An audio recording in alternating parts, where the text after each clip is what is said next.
Hello students, आप सभी बच्चों का maths with Suvin sir YouTube channel पर वेलकम करता हूं। बच्चों, हम स्टडी करेंगे क्लास +10 + 2 मैथमेटिक्स। इसका 12th चैप्टर हमने शुरू किया हुआ था, लीनियर प्रोग्रामिंग प्रॉब्लम्स। तो एक्सरसाइज 12.2 हमने शुरू कर रखी थी। अब उसको आगे प्रोसीड करते हैं। प्रॉब्लम नंबर 1 और 2 मैंने आपको दी थी प्रीवियस लेक्चर में, तो उम्मीद करता हूँ सभी बच्चों ने अपने नोट्स के अंदर, फेयर नोटबुक के अंदर उसको नोट कर लिया होगा, सोल्व कर लिया होगा। जैसा कि बच्चों मैंने आपको पहले भी समझाया था कि 12.2 जो एक्सरसाइज है उसके अंदर हमें स्टेटमेंट की फॉर्म में डाटा दिया हुआ है। तो उस डाटा को पहले हमें एक टेबल के रूप में अरेंज करना है, उसको अच्छे से अंडरस्टैंड करना है, और उसके बाद जो 12.1 में हमने प्रॉब्लम्स सॉल्व की थी ग्राफ के थ्रू, वही सेम काम आपको आगे करना है। देखिए स्टूडेंट्स, थर्ड प्रॉब्लम सॉल्व करते हैं एक्सरसाइज 12.2 एनसीईआरटी के मैथ्स के अंदर। देखिए क्या दिया हुआ है इसमें। A factory makes tennis rackets and cricket bats. Tennis racket और क्रिकेट बैट बनाती है एक फैक्ट्री। आगे ये कहता है a tennis racket takes 1.5 hours of machine time and 3 hours of craftsman's time in its making. एक टेनिस रैकेट को जब तैयार किया जाता है तो उसमें 1.5 घंटे का टाइम लगाया जाता है मशीन के ऊपर, और 3 घंटे का टाइम जो क्राफ्टमैन है वो लगाता है।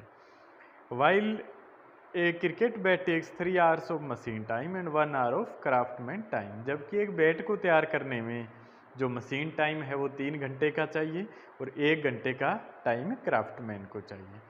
In a day, the factory has the availability of not more than 42 hours of machine time. एक जो मशीन है उसके लिए 42 घंटे से ज़्यादा का अवेलेबिलिटी नहीं है मशीन टाइम के लिए, and 24 hours of craftsman time, और 24 घंटे से ज़्यादा का टाइम नहीं है। क्राफ्टमैन टाइम जो है वो 24 घंटे से कम रखना है, और मशीन टाइम है वो भी आप 42 आवर से ज़्यादा नहीं ले सकते। देखिए क्या दिया है, 2 पार्ट पूछे हैं आगे। What number of racket and bats must be made if the factory is to work at the full capacity. कितने बैट और कितने जो टेनिस रैकेट है वो फैक्ट्री को तैयार करना चाहिए कि वो ज़्यादा से ज़्यादा संख्या में उनको तैयार कर सके। दूसरा, if the profit on A racket and on a bat is ₹20 and ₹10 respectively. ठीक है, तो ये प्रॉफिट बता दिया, रैकेट पर 20 रुपये और बैट के ऊपर 10 rupees. Find the maximum profit of the factory when it works at full capacity. जब ये फुल कैपेसिटी पे काम करता है तो कितना प्रॉफिट इनको होगा। ठीक है स्टूडेंट्स, तो यहाँ पर आप क्या करेंगे बच्चों, एक टेबल के थ्रू पूरे डाटा को हम अरेंज कर लेते हैं और उसको समझते हैं। तो डाटा जब आपके पास टेबल की फॉर्म में आ जाएगा, फिर उसको हमने ग्राफ बनाना है। देखिए बच्चों, यहाँ पर अननोन क्या चीज़ है। अननोन है हमारे पास number of tennis rackets and number of bats, कि कितनी संख्या में फैक्ट्री बनाए। तो सबसे पहले हमारे पास क्या रहेगा, जो डाटा था वो हम इकट्ठा कर लेते हैं, जिस प्रकार प्रॉब्लम नंबर 1 में मैंने आपको समझाया था।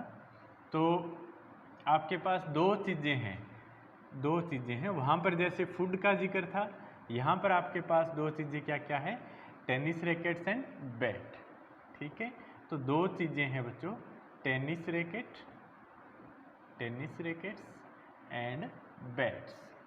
ठीक है, दो ही चीज़ें, इनके ऊपर दो फैक्टर हैं।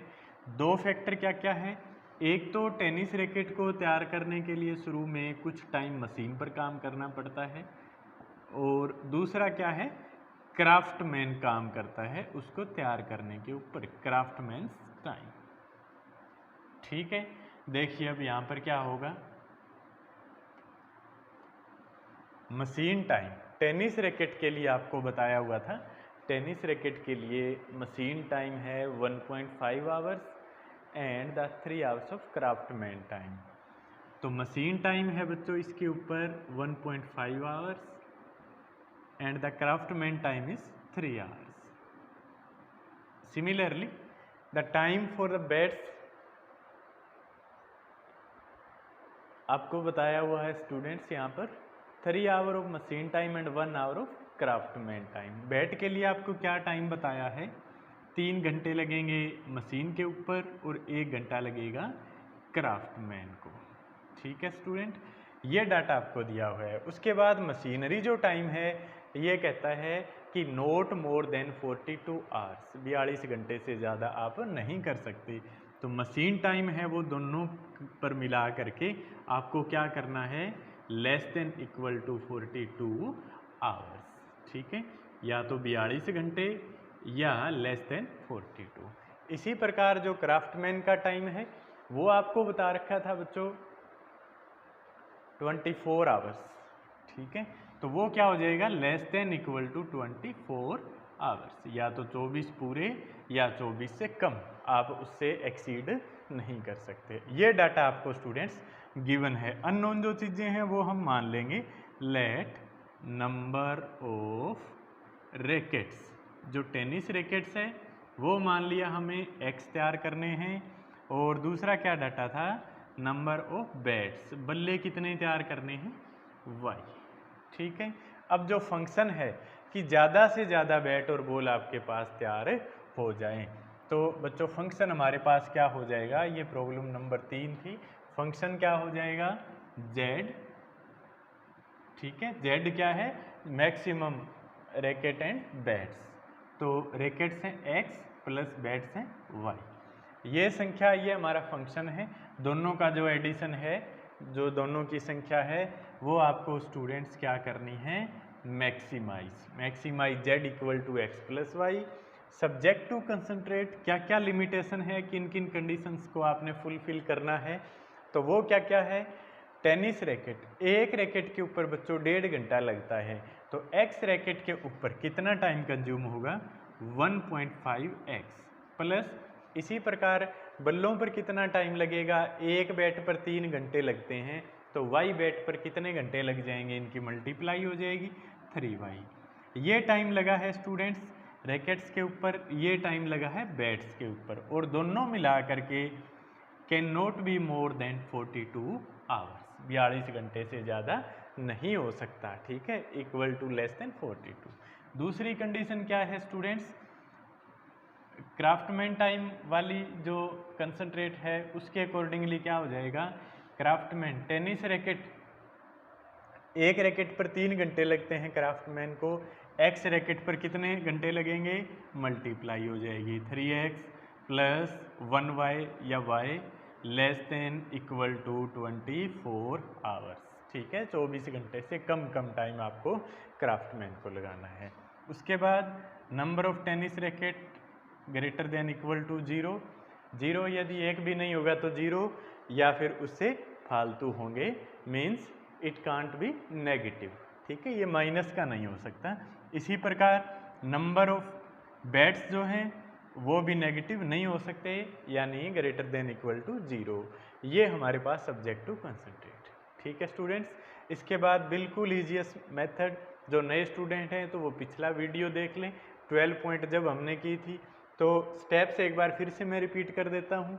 सबसे पहले हमारा क्या काम होता है, जो दो इनइक्वालिटी आई है उनको आप इक्वेशन मानते हैं। ये जो सिंबल है यहाँ पर इक्वल टू का सिंबल बना लेते हैं और इनको ग्राफ के ऊपर तैयार करते हैं, इक्वेशन का ग्राफ ड्रा करते हैं, फिर पहले इक्वेशन के लिए फिर दूसरी के लिए। दोनों जहाँ पर भी ग्राफ पेपर के अंदर जिस प्रकार से ये लाइनें एक दूसरे को कट करती हैं, तो वहाँ पर आपका शेडेड रीजन होगा। जो भी शेडेड रीजन होता है वो हमेशा बाउंडेड आएगा, यदि आप उसकी मैक्सिमम या मिनिमम वैल्यू कैलकुलेट कर सकते हैं। तो बाउंडेड जो भी रीजन होता है, जो शेडेड रीजन होता है, उसके कॉर्नर पॉइंट बच्चों आपने कॉर्नर पॉइंट मार्क कर लेने होते हैं। ठीक है, ये चारों वर्टेक्स हो जाएंगे, या 3 होंगे या 5 होंगे, वो एज ए पॉलीगॉन कोई भी फॉर्म आपके पास बन सकती है। तो उन सभी कॉर्नर पॉइंट्स की आपने वैल्यू, जैसे यहाँ पर कोई पॉइंट है, मान लीजिए आपके पास 5,0 है। ठीक है, तो x 5 और y 0 है, तो वो वैल्यू आपने इस मेन फंक्शन में रखनी होती है। तो 5 + 0 यानी z की वैल्यू क्या आ जाएगी, 5। इसी प्रकार z की कुछ वैल्यू इस पॉइंट के लिए, कुछ वैल्यू इस पॉइंट के लिए, कुछ वैल्यू इस पॉइंट के लिए। तो जो मैक्सिमम वैल्यू होगी इन चारों में से वो हमारा क्या हो जाता है students, maximum value of this function. ठीक है, तो ये बहुत सिंपल सा तरीका। इसके बाद आपका रहेगा z की वैल्यू आ जाएगी। पार्ट नंबर 2 जो है उसमें बच्चों आपको दे रखा है प्रॉफिट।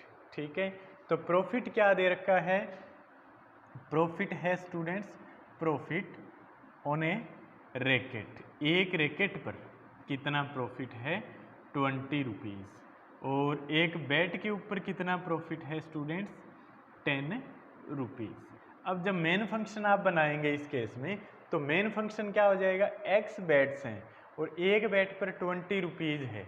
ठीक है, तो ये क्या हो जाएगा आपके पास, मेन जो फंक्शन है वो क्या हो जाएगा 20x। ये तो प्रॉफिट हो गया जो उसको रैकेट्स के कारण होगा, रैकेट से मिलेगा, प्लस ये प्रॉफिट हो गया जो उसको बैट से प्राप्त होगा। ठीक है, तो ये हमारा मेन फंक्शन जो है वो दूसरे केस में ये हो जाएगा। आप इसको सोल्व कर सकते हैं, या डायरेक्टली आपके पास मैक्सिमम कैपेसिटी आ चुकी है, ज़्यादा से ज़्यादा इतने बैट बनेंगे और इतनी बॉल बनेगी, यानी x और y की वैल्यू आपको यहाँ से मिल चुकी है। तो क्या करेंगे, अब यहाँ पर जो प्रॉफिट है वो क्या हो जाएगा 20 इंटू में जो x की वैल्यू आई थी प्लस 10 इंटू में जो y की वैल्यू आई थी। इसके लिए दोबारा से आपको ग्राफ बनाने की बच्चों ज़रूरत नहीं है। ठीक है, तो सेम तरीके के ऊपर बेस्ड आपकी प्रॉब्लम नंबर 4 भी है। तो सभी जो बच्चे हैं स्कूल के स्टूडेंट्स हैं वो एक्सरसाइज 12.2 की प्रॉब्लम नंबर 4 तक बहुत ही अच्छे तरीके से इसको कंप्लीट कर लें और ग्राफ पेपर के ऊपर बनाएं, ग्राफ पेपर कटिंग करके आप अपनी नोट्सबुक के अंदर चिपका लें। ठीक है स्टूडेंट्स, बताई गई चीज़ें यदि आपको समझ में आ रही है तो वीडियो को लाइक करना ना भूलें और ज़्यादा से ज़्यादा अपने सर्कल के अंदर लिंक को शेयर करें और सभी को सब्सक्राइब का भी ज़रूर बोलें। Okay students, thank you, have a nice day.